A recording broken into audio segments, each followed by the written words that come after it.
A rigged shell game on a global scale. The West, with its smooth-talking tactics, holds the coveted shells, resources, trade deals, and financial power. The global South, often resource-rich but lacking leverage, tries to guess which shell holds the prize, only to find an empty palm most of the time. This analogy, well simplified, captures the essence of the economics of imperialism, a system where powerful nations exploit weaker ones for economic gain. But is the game rigged forever? Can the South break free? And what role might China play in this complex dynamic? The South, often rich in raw materials, gold, oil, and timber, or fertile land, is presented as a land of opportunity.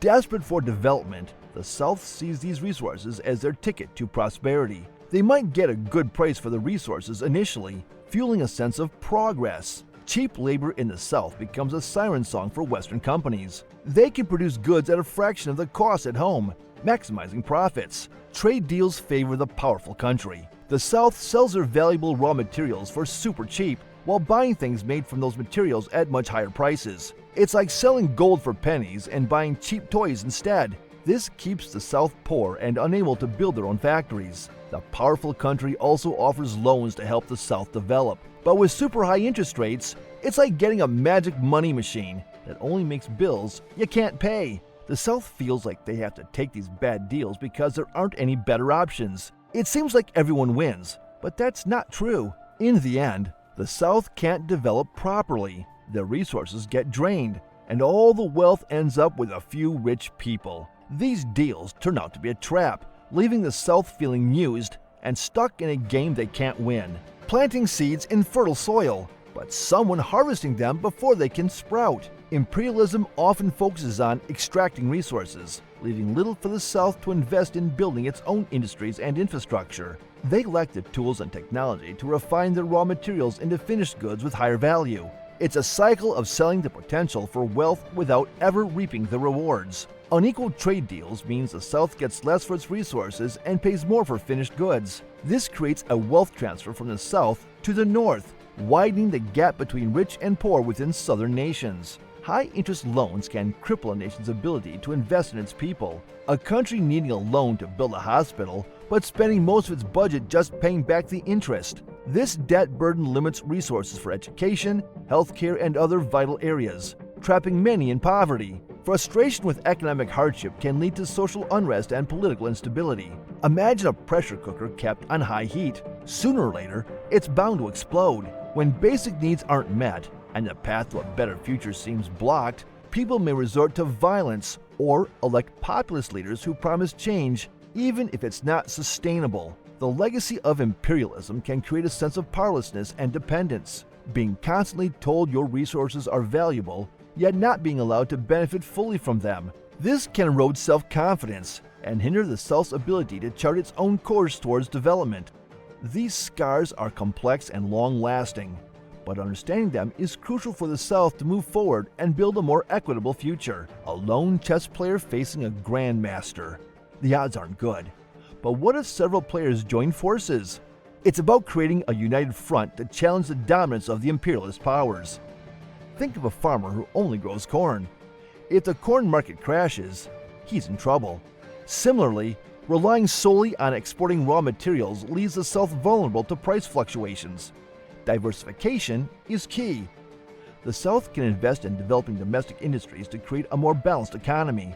This could involve processing raw materials into finished goods, developing tourism, or fostering technological innovation.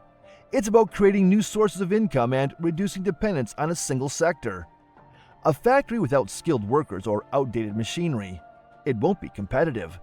Investing in education ensures a skilled workforce that can power industrial growth and technological advancement.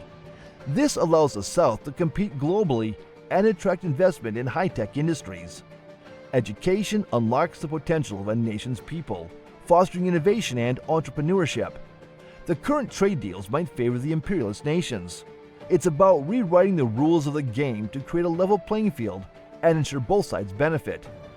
These strategies require strong leadership, regional cooperation, and a commitment to long-term development. Breaking free from the legacy of imperialism won't be easy, but by working together, the South can build a more sustainable and prosperous future. China's economic might offers the South a potential alternative to traditional Western markets. This disrupts the West's dominance and gives Southern nations more leverage when negotiating trade deals. They are no longer solely reliant on one set of players, which can lead to more favorable terms. Think of a vast network of roads, bridges, and dams connecting the South. China is heavily involved in infrastructure projects across developing nations. This provides the South with much-needed investment in crucial areas, potentially at lower interest rates compared to traditional lenders. Improved infrastructure can boost trade, attract foreign investment, and unlock economic potential. China, in some cases, has offered debt relief to Southern nations. This can alleviate their financial burden and free up resources for domestic development.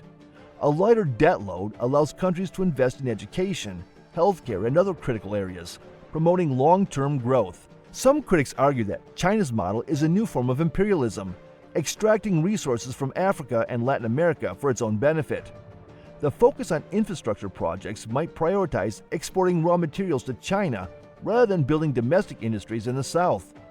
Is China a true partner, or simply another player seeking to exploit the South's resources? Large-scale infrastructure projects can have negative environmental consequences.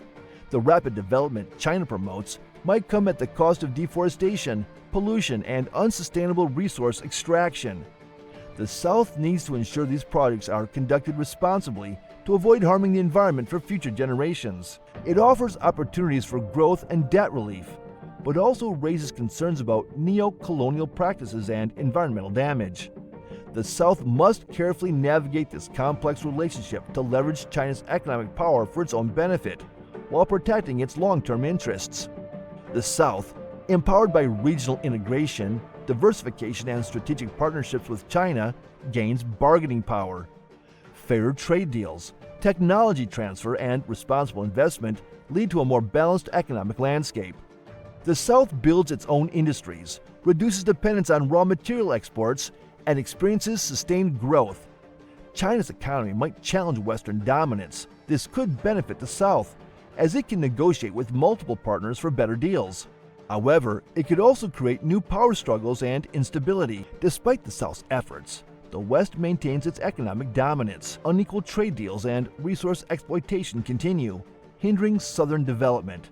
Technological advancements further widen the gap between North and South. The future depends on several factors like the South's ability to maintain regional cooperation and implement effective development strategies, China's commitment to responsible investment practices, and fostering sustainable development in the South. The game isn't over. With strategic alliances, innovation, and a focus on long-term development, the global South may finally achieve a more equitable position in the global economic arena. So we hope you like our video.